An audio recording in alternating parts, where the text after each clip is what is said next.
Good day, everyone. Welcome to our recorded discussion on assessment in learning.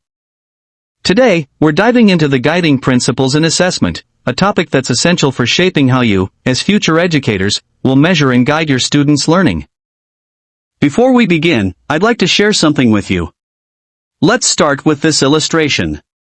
Imagine a teacher standing in front of their class and saying, "Class, I've got a lot of materials to cover, so to save time, I won't be using vowels." Now LTS-BGN, TRNT page 122. What's your reaction to this? How do you think the students would feel in this situation? Some might feel lost and confused. While the teacher is trying to save time, the message becomes unclear without the vowels. This comic shows how clarity and effectiveness are lost when we don't focus on communication and understanding. Similarly, in assessment, rushing through or not following the guiding principles can lead to misunderstandings about student progress. Exactly, right? This illustration shows what happens when teachers prioritize speed or convenience over clarity and effectiveness. It's not enough to just cover material. The process must be meaningful, inclusive, and supportive of learning. This is where the guiding principles of assessment come in. They ensure that we assess in a way that truly helps our students succeed. Remember also that, as teachers, we should balance content coverage with strategies that ensure understanding and meaningful learning. And, assessments and classroom strategies must emphasize clarity, engagement, and the alignment of activities with learning objectives. Rushing through material can undermine both learning outcomes and the student's ability to demonstrate what they know. So, let's explore these guiding principles one by one. These are not just rules, they're strategies that will help you build classrooms where students feel supported and where assessments are tools for learning, not just grading. Let's first discuss what is assessment. The word assess comes from the Latin verb assidere, meaning to sit with. In assessment, one is supposed to sit with the learner. This implies it is something we do with and for students and not to students. Green, 1999. This simply implies that we, teachers, should view assessment not merely as a tool for measuring learning but as a collaborative process that fosters growth, builds confidence, and motivates students to achieve their full potential. It requires active engagement, clear communication, and a focus on the learner's success. Alright, let's proceed now to the principles. 1. Assessment of learning is an integral part of the teaching and learning process. Let's start by emphasizing that assessment of learning is a critical component of the educative process. This type of assessment is often summative, meaning it happens after learning has taken place to determine what students have achieved. It helps answer questions like, how much has the student learned? Did they meet the learning objectives? This is why assessment of learning plays a key role in evaluating not only student performance but also the effectiveness of our teaching practices. Look at this illustration of an old stone archway. Have you noticed the keystone at the very center of the arch? It's the most critical stone. It holds the entire structure together. Without the keystone, the arch would collapse. Now think of assessment of learning as the keystone in the educational process. It provides the stability and structure needed to evaluate what students have achieved and how effectively you, as their teacher, have guided them toward learning goals. Without it, the entire teaching-learning process lacks clarity and accountability. Imagine you're teaching a unit on volleyball skills, and your objective is for students to master serving, passing, and teamwork. An assessment of learning could involve a practical performance test where students are assessed on their ability to serve accurately, receive a ball properly, and coordinate plays in a game setting. Or suppose your students are learning about different literary forms in Filipino, such as maikling kwento, short stories. An assessment of learning might include requiring students to write their own short story, showcasing their understanding of literary devices like simile, metaphor, and plot structure. If you're teaching a lesson on ethical decision-making, an assessment of learning might involve a case study analysis. Students could write an essay or present a group discussion analyzing a real-life moral dilemma and justifying their decisions based on ethical principles. In a unit on Philippine history, your assessment of learning might include a group project where students create a timeline of significant events leading to Philippine independence, accompanied by a presentation analyzing the causes and impacts of each event. As future teachers, your goal is to create assessments that not only measure what students have achieved but also serve as a reflection of your teaching practice. Here's how you can apply this principle effectively. Align the assessment with your learning objectives.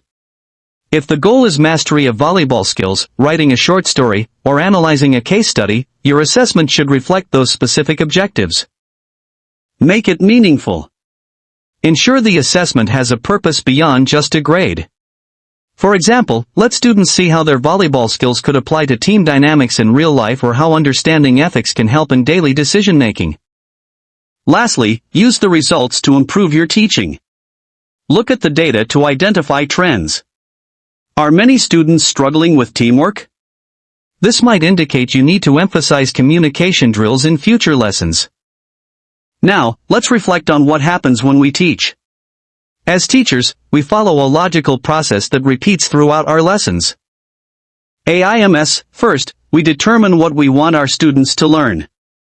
These are the learning objectives that guide our lessons. Actions, next, we plan and execute activities, lectures, or discussions to achieve those aims. Conduct assessment, after teaching, we evaluate whether students have met the objectives through quizzes, tests, projects, or performances. Adjustments, finally, based on the assessment results, we reflect and adjust our methods. Did most students understand the topic? If not, what can we do better next time? And then the cycle repeats.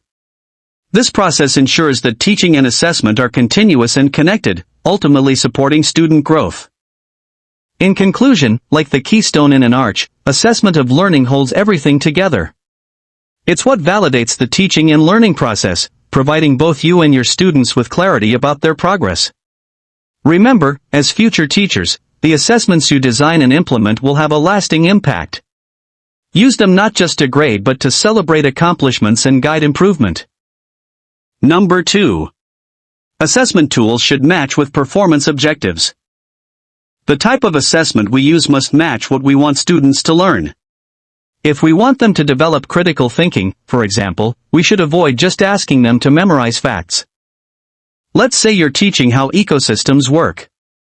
If your performance objective is for students to analyze the effects of human activity on ecosystems, your assessment should involve students evaluating real-life cases or creating their own scenarios, not just answering multiple-choice questions. The key is alignment. If your goal is for them to think critically, use tools that assess thinking, like essays, problem-solving tasks, or projects. Additionally, can you still recall the 3 learning domains and objectives? Cognitive, psychomotor, and affective? We need to align our assessment tool with our objectives, whichever of these 3 that is. Here's an example. Objective. By the end of the lesson, students will be able to demonstrate the proper use of a microscope to observe and focus on different magnification levels. Scenario. Teacher Mark has just finished a lesson on microscope manipulation, covering parts of the microscope, proper handling techniques, and how to adjust focus at different magnifications. He now wants to assess his students' ability to properly use the microscope in a practical setting. Question. Teacher Mark wants to assess whether his students can correctly manipulate a microscope to observe a specimen at different magnifications. Which of the following assessment tools should he use to best match the performance objective? A written test asking students to label the parts of a microscope. A practical activity where students are asked to observe a specimen and adjust focus at different magnifications. A worksheet where students fill in the steps of using a microscope. A multiple-choice test asking students about the functions of each microscope part. And the answer is? B. Correct, that is the appropriate tool Teacher Mark should use to align it with the objectives. Another example. 2 teachers of the same grade level have set the following objectives for the day's lesson. At the end of the period, the students should be able to construct bar graph and interpret bar graphs. To assess the attainment of the objectives, Teacher A required the students to construct a bar graph for the given set of data, then she asked them to interpret this using a set of questions as guide.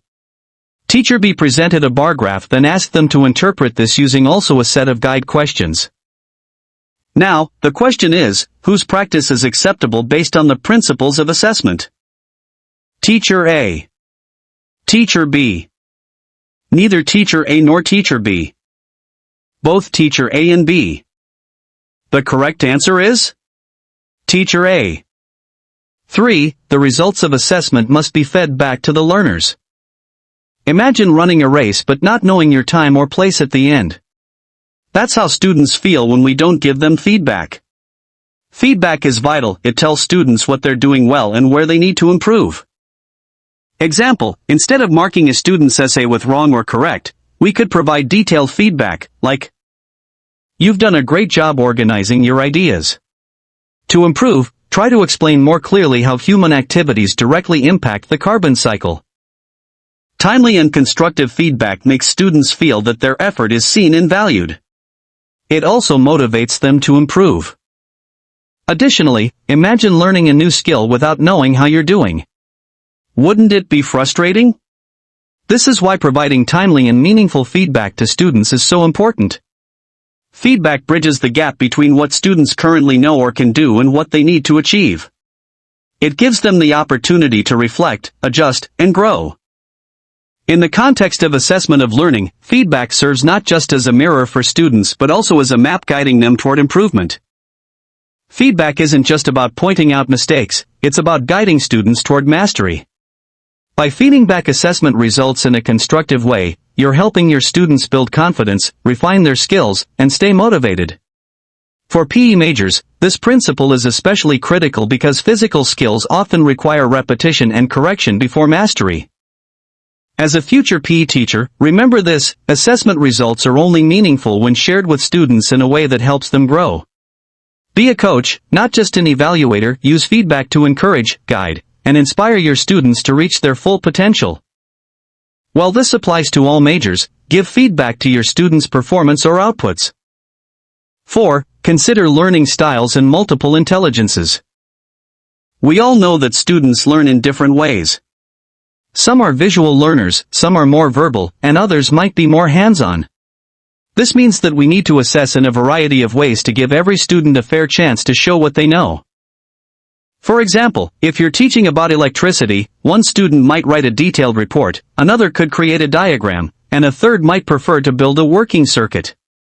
All of these assessments achieve the same goal but respect different learning preferences. Using a range of assessments ensures we're capturing all students' abilities, not just those who are good at tests. 5. Promote a culture of success with positive points. We often focus on what students do wrong, but it's just as important to highlight what they do right. When students feel they're improving, they become more motivated to continue learning. For example, instead of saying, "You only got 10 out of 20 on this test," you could say, "You earned 10 points, and I can see you're improving and explaining your answers. Let's work on developing your reasoning more." Giving positive feedback, even when pointing out areas of growth, builds confidence and a mindset of progress.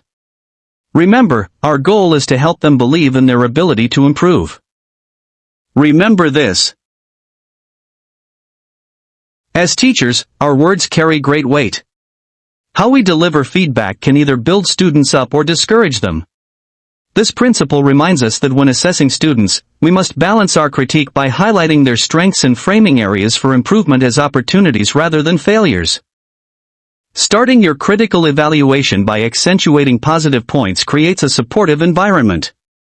It cushions the impact of constructive criticism and encourages students to view feedback as a stepping stone toward success. Positive reinforcement not only boosts students' confidence but also motivates them to strive for better performance. For example, when reviewing a student's project or performance, simple comments like, "Nicely put," "Well done," "Fine idea," or "Good point," can go a long way in affirming their efforts and building their self-esteem. Students are more likely to embrace feedback when it's delivered in a balanced, respectful, and encouraging way. By emphasizing positive points first, you create a culture of success in your classroom, where students feel valued for their efforts and motivated to improve. By doing this, you ensure your students view feedback as a valuable part of their learning journey and not something to fear. Principle number 6. Emphasize self-assessment, assessment AS learning. Self-assessment is about empowering students to reflect on their own learning. This is what we call assessment AS learning. Students monitor their own progress, set goals, and identify areas to work on. Learning is a personal process, and students should be empowered to take an active role in their own growth. Assessment AS learning places the student at the center of the evaluation process, encouraging them to reflect on their own progress, set goals, and take responsibility for their learning journey. To frame this, let's look at the slides. Assessment should not force students to compete against one another. Any competition should be between students and their own prior performance. In our classrooms, students should view their progress as a competition with themselves, not others. The goal is for them to surpass their previous achievements.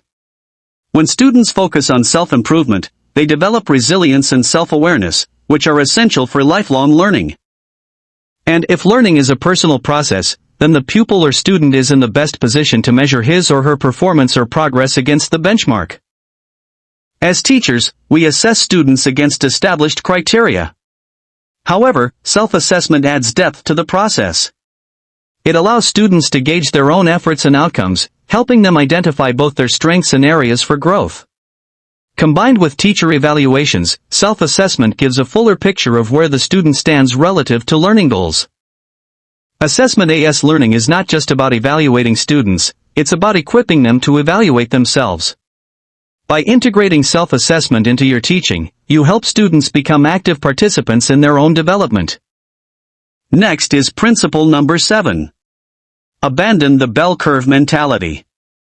If we believe that our task as teachers is to teach all pupils/students, and that it is possible that all students, even those from limited backgrounds, will have access to opportunities and therefore can achieve, then the bell curve mentality must be abandoned. As teachers, we need to believe that all students can achieve success. This means moving away from the bell curve mentality, where we expect only a few to excel, while the majority perform in the middle or below average. For example, instead of grading students on a curve where only a few get high marks, focus on mastery. Create clear rubrics that allow every student to succeed if they meet the standards. We have to set high expectations for all students and provide the resources and support they need to meet those expectations. By the way, the traditional bell curve mentality assumes that only a small percentage of students excel, most perform at an average level, and some inevitably fail. However, as educators, our goal should not be to sort students into these rigid categories but to create conditions where all students can succeed. Why abandon the bell curve? It limits expectations. The bell curve assumes that failure is natural and inevitable for some students, which can discourage both teachers and learners. It contradicts equity. Believing in the potential of every student fosters a growth mindset, ensuring all learners, regardless of background, have the opportunity to succeed. It encourages high standards. When we design lessons, assessments, and interventions tailored to individual needs, we raise the bar for every student. How this relates to teaching? Every student can achieve, but they may do so in different ways and at different paces. Our role as teachers is to ensure that all learners have the support and resources they need to reach their potential. By moving away from the bell curve mentality, you create a classroom culture where all students feel capable of success. It reinforces the belief that growth is possible for everyone, fostering resilience, equity, and motivation. As educators, your task is not to rank students but to help each one reach their potential. Abandoning the bell curve means designing instruction and assessments that allow everyone to grow, progress, and succeed on their own terms. Next, number 8. Assessment should never be used as punishment. Assessments should be a tool to guide and improve learning, not a disciplinary measure. Using quizzes or tests as punishment only creates fear and anxiety in students. For example, let's say some students didn't do their homework. Instead of giving them a surprise quiz to punish them, you could review the homework in class and use it as a learning opportunity for everyone. Don't give quizzes only because students are noisy or misbehaving. If we do those, students may find assessment as punishment. We want students to see assessments as opportunities to improve, not as something to fear. I hope this one needs not much elaboration. You know already the feeling once a teacher gave you an assessment because you're misbehaving, so do not do it in your future students. 9. Communicate assessment results regularly to parents. Parents are key partners in the learning process. We need to communicate assessment results clearly and regularly so that they can support their child's progress. For example, when sending home reports, avoid educational jargon. Instead of saying, Maria is struggling with conceptual understanding, say, Maria is finding it difficult to explain the relationship between plants and photosynthesis. You can help by asking her to explain it to you in her own words. Regular, clear communication ensures that everyone is on the same page and working together to support the student. Let's move now to principle number 10. Emphasize real-world applications. Assessments should not be about memorizing isolated facts. They should reflect the kinds of tasks students will face in real life. This principle highlights the importance of designing assessments that simulate real-life contexts and tasks instead of relying solely on rote memorization or disconnected drill exercises. The goal is to help students apply their knowledge and skills in practical, meaningful ways that reflect how they might use those abilities outside the classroom. This is especially relevant in preparing students for real-world challenges, encouraging critical thinking, and fostering creativity. Assessments that focus on real-world applications tend to be more engaging and provide students with a clear understanding of the relevance of their learning. They also develop transferable skills such as problem-solving, collaboration, and adaptability. What does it mean for us teachers? Start by asking, how would this skill/knowledge be used in real life? Ensure the tasks are challenging enough to encourage deep learning but not so complex that they overwhelm students. Lastly, provide clear criteria for performance, such as rubrics, so students know what is expected in a real-world scenario. This principle ultimately prepares students to connect their classroom learning to life outside school, making education more impactful and memorable. 11. Use formative assessment to ensure learning. Assessment for learning. Formative assessments are ongoing assessments that help us check in on student progress throughout a lesson or unit. These are low stakes and help us adjust our teaching on the fly. When we talk about formative assessment, we refer to the practices we use while learning is happening to ensure that students are on track. Formative assessment is a way of checking in, not for the purpose of grading or ranking, but to understand where students are in their learning and guide them forward. This is at the heart of assessment for learning, using assessments not as an end goal but as a means to improve instruction and support students in achieving their learning objectives. Now, it's important to clarify that while formative assessment is critical, it is not the sole focus of our teaching practice. As we discussed earlier, there are three major types of assessment: assessment of learning, assessment for learning, and assessment as learning. Each serves a unique purpose, and as future teachers, your goal is to balance them effectively. Think of this balance like a stool with three legs. If one leg is missing, the stool can't stand. In the same way, overemphasizing one type of assessment while neglecting the others will leave gaps in the learning process.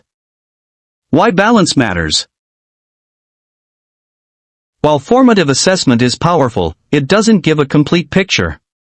For instance, formative assessment focuses on the process, but summative assessments, like unit exams or projects, help us evaluate the outcome, what students have truly mastered by the end of a lesson. Meanwhile, self-assessment builds the student's ability to monitor and take responsibility for their learning. A good teacher uses all three types together, like different tools in a toolkit, to ensure learning is thorough, reflective, and measurable. As future teachers, remember, formative assessment isn't about finding fault or catching mistakes. It's about progress. When students see assessments as part of their growth and not as judgment, they're more likely to engage, take risks, and strive for improvement. Always aim for that balance, and use formative assessment to guide both your teaching and their learning. Now, we're on the last principle, that's principle number 12, ensure reliability with multiple sources. Relying on a single test or project doesn't give us a full picture of what a student knows. By using multiple sources, tests, quizzes, projects, and observations, we can get a more accurate understanding of a student's abilities. For example, in a unit on fractions, you might combine written tests, a project where students make fraction-based recipes, and classroom observations during group work. Using a range of assessment tools ensures we're seeing the full spectrum of student learning. To wrap things up, remember that these guiding principles ensure that assessments are fair, purposeful, and effective in promoting student growth. Your role as a future teacher is not just to judge but to use assessments as tools to inspire and support learning. Which principle stood out to you the most today, and how do you see yourself applying it in your future classroom? Thank you for listening and see you again on our next lessons.